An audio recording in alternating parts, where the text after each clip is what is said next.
Hey everyone, in this course we will learn simple, practical VBA and how it works within the SOLIDWORKS environment. If you want to go further and use these skills in real projects to automate SOLIDWORKS PDM Professional as well as SOLIDWORKS, then we've got some advanced courses on our website for you. You'll find the links to these courses below. Let's get started.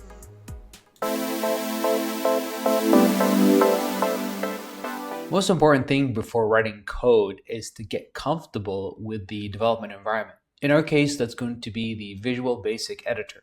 Let's see what that looks like here in SOLIDWORKS. In my SOLIDWORKS 2023, I'm going to go to Tools, and then I'm going to go to Macro, and then I'm going to click on New. And then in here, I'll create a new macro called VB. Maybe I'll overwrite this one right here. And I'll click on yes here.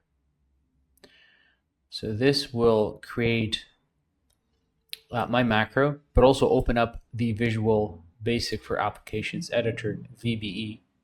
You'll see that the active window is the code area, as you can see right here. But then you'll also notice that we have several other dialogues. The project dialog, we've got also the properties dialog, the watches dialog, the immediate window dialog, as well as the locals dialog.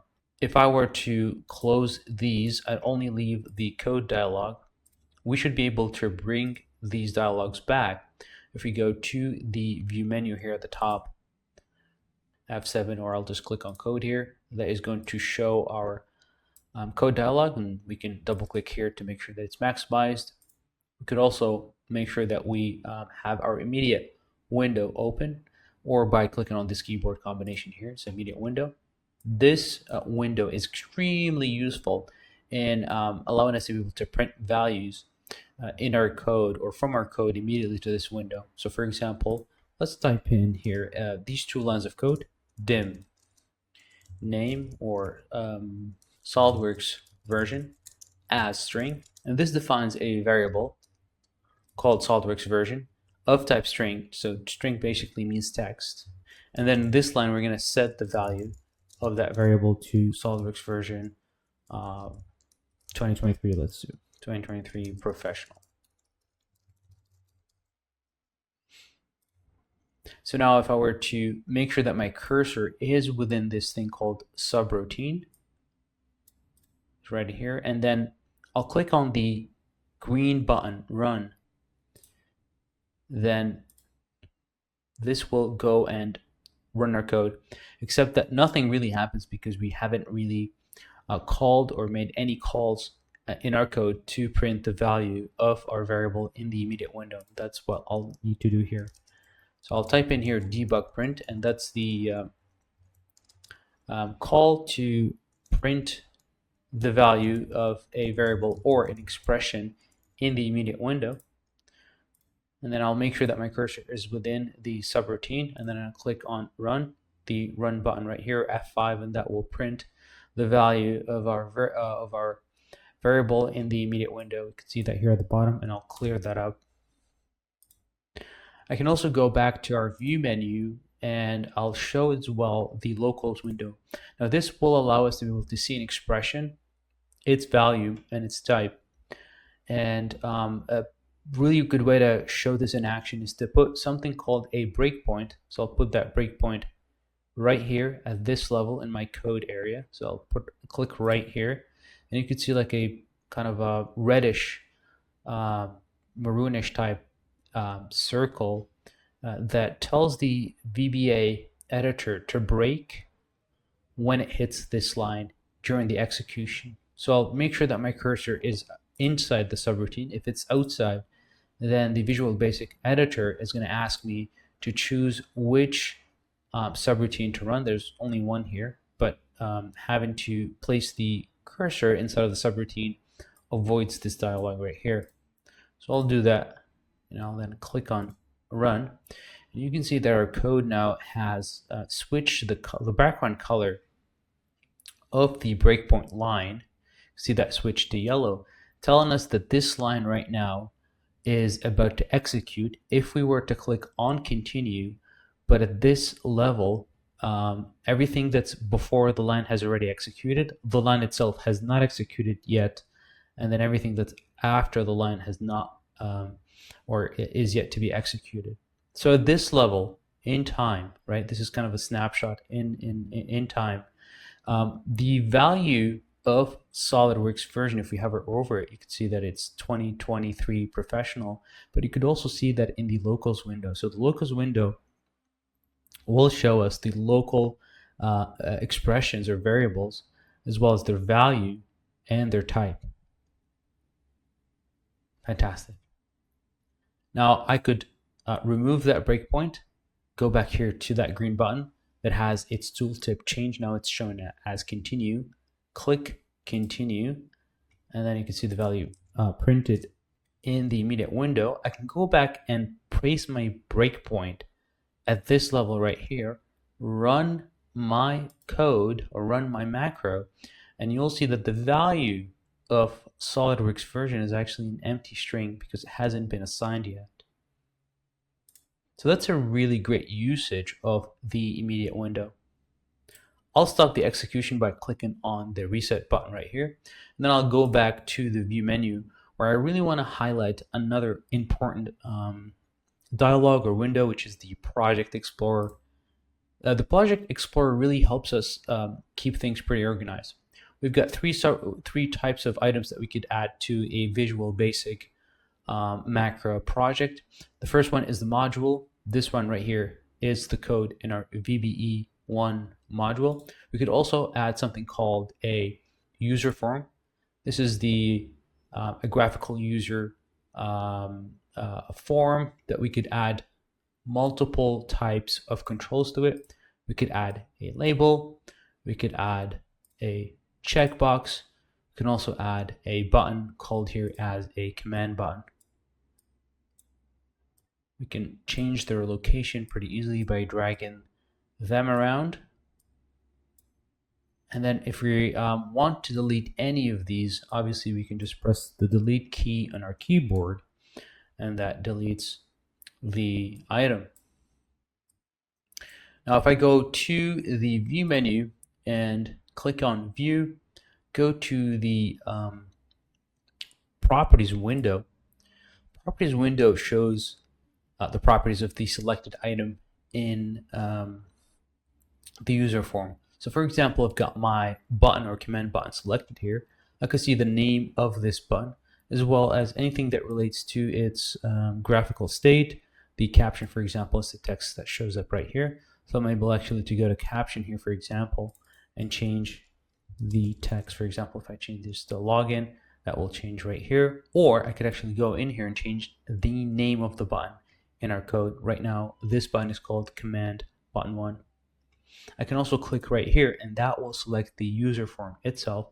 So I can go and change the user form if I want to. For example, changing the caption will change the title of our dialog. So let's change that and call this to my first macro. Can remove that. Maybe I can even go here and change the caption to something. Say hello.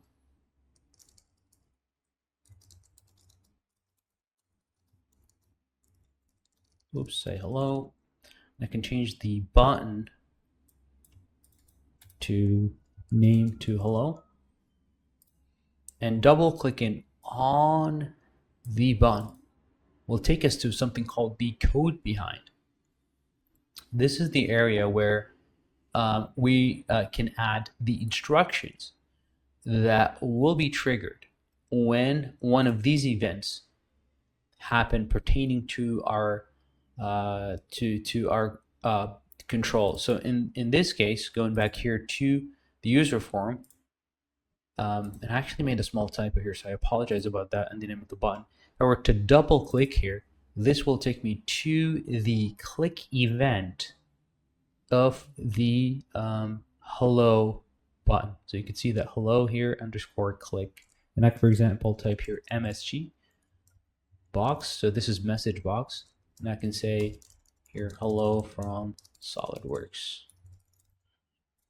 And I could put my cursor back to double click on the user form. and then click on the run button, and this will run the, or will show the user form. So click that. If I click here, say hello, that will show this dialog. Click OK here to confirm and close my dialog. Fantastic. The same thing happens if I were to double click here on my module and place my cursor anywhere in our code, and then you can see the properties have now changed to refer to the selected item or selected module. So you can see that we can change the name of our module if you want to. We can also add another type of item called class module, and we'll talk about this type of module at a later time. Now, these are the main important dialogues that we'll be working with: immediate window, locals window, project, explorer, and then properties window. You'll notice that the code area has a different background color. That's because I've actually configured my editor format dialog to have some different settings than the default ones. And to do that, go to Tools, and then click on Options, and then go to the Editor Format tab here, where you have the ability to go and change the font size, change the background color, change the foreground of the text, and also change the foreground of the text depending on what type of text it is. So for example, if I click on the comment text, you'll see that the foreground for comments is this greenish greenish color, sorry. The background color here is black. There's a multitude of examples or multitudes of settings to configure different colors for different texts that have different purposes, such as the syntax error when there's an error, the breakpoint color, etc., etc. So you can see the color here for the breakpoint. I might actually need to change this because this doesn't really contrast well with the black background.